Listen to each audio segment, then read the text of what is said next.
اس میں خاص طور پر والدین کا یہ خیال ہوتا ہے کہ جب ہم اس کی شادی کر دینا تو یہ پھر ہماری عزت رکھ لے، اور عزت کی ڈیفینیشن یہ ہے کہ یہ جو بھی اس کے ساتھ ہوتا رہے تو یہ بس کڑتی رہے اور اس پر کوئی ریئیکٹ نہ کرے۔ میں ذاتی طور پہ یہ سمجھتا ہوں کہ ہم اپنے بچیوں کو یہ تربیت دینی چاہیے کہ بیٹا اب تم وہاں گئی ہو نا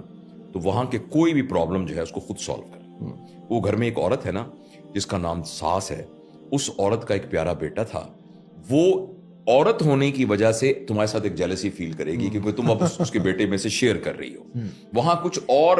تمہاری عمر کی لڑکیاں ہوں گی جن کا بھائی ان کے لیے بہت عزیز تھا اور جس کو جو ان کے ساتھ شیئر کرتا تھا اپنی دوستی والا ریلیشن شپ بھی، محبت والا ریلیشن شپ بھی، اور تم اب حصے دار بن گئی ہو۔ تمہیں یہ بات سمجھنی چاہیے کہ تم نے یہ بیلنس کیسے رکھنا ہے، کس حد تک ٹالریٹ کرنا ہے۔ لیکن ساتھ ساتھ ہمیں اپنی بچیوں کو دو چیزوں میں امپاور کرنا چاہیے۔ ایک تو یہ ہے کہ خدا نہ خواستہ اگر کسی قسم کے حالات خراب ہوتے ہیں تو اس بچی کے اندر